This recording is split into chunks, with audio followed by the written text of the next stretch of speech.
तो देखिए 50 घंटे से ज्यादा से सीमा हैदर गायब है, यानी कि 50 घंटे हो चुके हैं और 2 दिन से सीमा हैदर के बारे में किसी को कोई जानकारी नहीं है, किसी ने उनको देखा नहीं है। कोई कह रहा है कि सीमा को पुलिस लेकर गई है, तो कोई ये कह रहा है कि सीमा सचिन के साथ अब अलग रह रही है किसी और घर में।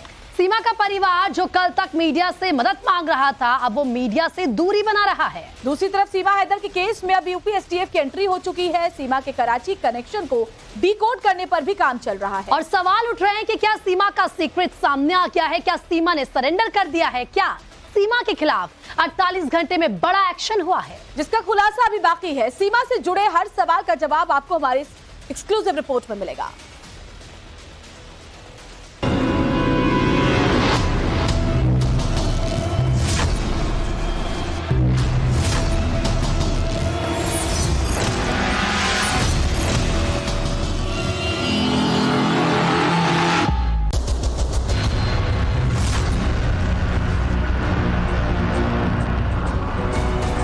सीमा और सचिन की स्टोरी में नया ट्विस्ट आ गया है। एटीएस की पूछताछ के बाद सीमा जब कैमरे पर आई तो उसने जो कहानी सुनाई उसे सोशल मीडिया पर करीब लव स्टोरी तय कर दी गई, लेकिन अब वही स्टोरी पूरी तरह से पलट गई है। स्क्रिप्ट अब 360 डिग्री घूम गई है। स्टोरी में फिर से स्पाई वाला एंगल आ गया है और सीमा हैदर की मुश्किल बढ़ गई है। सीमा फिर से जांच एजेंसियों के रडार पर है। ऑन ग्राउंड रिपोर्ट यह है कि सीमा 48 घंटे से लापता है। सीमा को 48 घंटों से किसी ने नहीं देखा। 48 घंटों से सीमा मीडिया के किसी कैमरे पर भी नजर नहीं आई और सरहद पार से आई सीमा हैदर गायब है। से आई सीमा हैदर अपने प्रेमी सचिन के इसी घर में रहती थी, जहां देखिए कि घर का दरवाजा बीते कई दिनों से लगातार बंद है और किसी भी बाहरी लोगों को अंदर एक्सेस नहीं मिला है। फिलहाल बताया जा रहा है कि सीमा इस घर पे न तो मौजूद है, ना ही इस घर पे सचिन मीणा मौजूद है। लेकिन देखिए किस तरीके से परिवार वालों ने दरवाजे के मेन गेट पे जो है ये पोस्टर लगाया है, जहां उन्होंने लिखा है कि media please respect my privacy Meena family, यानी मीना फैमिली के द्वारा यह कहा गया है कि घर के अंदर कोई ना आए, खास करके मीडिया। क्योंकि जिस तरीके से जब से लोगों को पता लगा कि सीमा हैदर जो पाकिस्तानी नागरिक है वो अपने प्रेमी सचिन के घर पहुंची, तब से लगातार जो है यहाँ पे मीडिया का जमावड़ा था। उसके अलावा गांव के लोग के साथ साथ आसपास के भी जो इलाके के जो लोग थे वो सीमा हैदर को देखने आ रहे थे, मिलने आ रहे थे। जहां शुरुआत में लोगों ने मुंह दिखाई के तौर पर तमाम पैसे भी दिए, मिठाइयां भी बांटी और उसके बाद से पूरे तरीके से इस घर को बंद कर दिया गया है। यानी कि सिर्फ या तो पुलिस अलाव है या फिर मीना फैमिली अलाव है, उसके अलावा कोई अलाव नहीं है। लेकिन जानकारी के मुताबिक आपको बताना चाहूंगा कि बीते 2 दिनों से सीमा मीणा जो है वो यहाँ मौजूद नहीं है, साथ ही साथ सचिन मीणा भी यहाँ मौजूद नहीं है। यहाँ पर सिर्फ जो है वो सीमा के जो फादर हैं, जो फादर इन लॉ जिनको कहते हैं नितराम, वो यहाँ सिर्फ घर पे रहते हैं। उसके अलावा यहाँ पे कोई मौजूद नहीं है। आए दिनों यहाँ पे पूरे लोगों का जमावड़ा बना रहता है, लेकिन देखिए किस तरीके से इस पूरे गली में सन्नाटा पसरा हुआ है। ग्रेटर नोएडा के जिस घर में सीमा और सचिन साथ साथ रहते थे, जिस घर में सीमा अपने डांस वीडियो बना रही थी, सचिन के साथ जीने मरने की कसमें खा रही थी, आज उसी घर में सन्नाटा पसरा हुआ है। ग्रेटर नोएडा की जो गली मीडिया के कैमरों से गुलजार थी, जिस गली में सीमा से मिलने वालों का तांता लगा रहता था, आज वही गली सुनसान पड़ी है।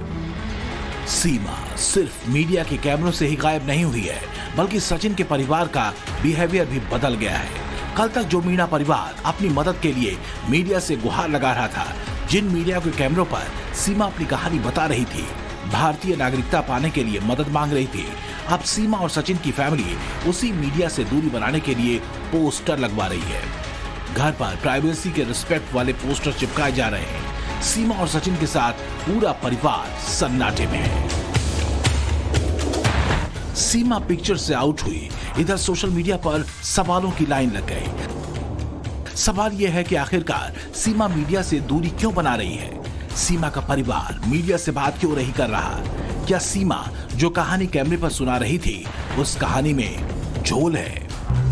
और जब हमारी टीम ने इस सवालों का जवाब सीमा के वकील से पूछा, तो सीमा के वकील ने नो कमेंट की रट लगा दी। सर आप ये बताइए। No comments.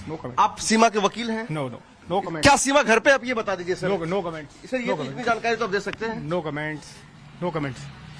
तो देखिए ये काले कोट में निकले हैं सीमा के घर से और ये देखिए कि जो है उन्होंने कुछ भी बताने से मना किया है, लेकिन इस घर के अंदर जो है वो सचिन के फादर मौजूद हैं। इन्होंने दरवाजा खोला जिसके बाद अंदर जो मौजूद वकील थे वो यहां से निकले, लेकिन वकील से हमने बात करने की कोशिश की, उन्होंने कुछ भी नहीं बोला है। लेकिन देखना यही होगा कि सीमा आखिर कहां है, किसके घर पे रह रही है, सचिन मीणा कहां है और तमाम एजेंसियां जो जांच कर रही है, जांच में क्या कुछ चीजें निकलकर सामने आती है। जिस तरीके से मीडिया को लेकर सीमा, सचिन और उनके परिवार का रवैया बदला है, क्या इसकी वजह यह है कि सीमा किसी मुश्किल में है और परिवार इस खबर को दबाना चाहता है? ऐसी कई थ्योरी सोशल मीडिया पर वायरल हो रही हैं, जो सीमा के ऊपर उठ रहे सवालों और शक की सुई को गाढ़ा कर रही है। इनपुट मिल रहा है कि सीमा को लेकर जांच एजेंसियों ने नया प्लान बनाया है। इसी प्लान के तहत पुलिस ने ही सीमा, सचिन को फिर से सेफ हाउस में शिफ्ट किया है। इसी सेफ हाउस में सीमा और सचिन का इंटरोगेशन हो रहा है। सीमा से नए तरीके से सवाल जवाब किए जा रहे हैं। सीमा हैदर जो दावा कर रही है वो सच है या झूठ, फिलहाल इसका पता लगाया जा रहा है। यूपी पुलिस, यूपी एटीएस के साथ साथ देश की कई एजेंसियां इस पूरे मामले में तफ्तीश कर रही हैं। सीमा हैदर से इस बाबत कई राउंड की पूछताछ भी हो चुकी है, लेकिन सीमा हैदर ने पूछताछ के दौरान कई ऐसे जवाब दिए हैं जो कहीं न कहीं उसके प्रति शक पैदा करती हैं, और यही वजह है कि जांच एजेंसियां इस पूरे मामले में किसी तरह की कोताही नहीं बरतना चाहती। फिलहाल सीमा हैदर के कराची कनेक्शन का पता लगाया जा रहा है। पाकिस्तान से आई सीमा हैदर जांच एजेंसीज के लिए पहली बन गई है। सोर्सेज से इंफॉर्मेशन मिली है कि इससे पहले जब सीमा से एटीएस ने पूछताछ की थी तो उसमें कई बातें क्लियर नहीं हुई। सीमा की स्टोरी में ऐसे पेच हैं जो अभी भी उलझे हुए हैं। स्क्रिप्ट के कई ऐसे प्लॉट हैं जिनके सही जवाब सीमा के पास नहीं है, या फिर वो जवाब देना नहीं चाहते, इसलिए एटीएस उस पूछताछ से संतुष्ट नहीं है। और यही वजह है कि एटीएस ने अभी तक सीमा को क्लीन चिट नहीं दी है। यूपी एटीएस का साफ तौर पर यह कहना है कि पूछताछ, जिन सवालों पर सीमा हैदर से पूछताछ की गई, उन सवालों का जवाब सीमा हैदर ने या तो एकदम कॉन्फिडेंस के साथ दिया या फिर उसने गोलमोल दिया। कुछ सवालों के जवाब उसने नहीं दिए, ये कहते हुए उसने कहा कि उसे इस बाबत याद नहीं है, क्योंकि उसने चाहे मकान बेचने की बात की हो या फिर पाकिस्तान से भारत आने की बात थी, उस दौरान वो काफी जल्दबाजी में थी, इस वजह से उसे कई चीजें जो हैं वो याद नहीं थी। फिलहाल उसे क्लीन चिट नहीं दी गई है। एजेंसियां जो हैं वो लगातार इस पूरे मामले की जांच कर रही हैं। सूत्रों के हवाले से माने तो सीमा हैदर को लेकर कराची कनेक्शन की जांच फिलहाल जांच एजेंसी द्वारा की जा रही है। एटीएस की पूछताछ के दौरान सीमा ने कई बार अपने जवाब बदले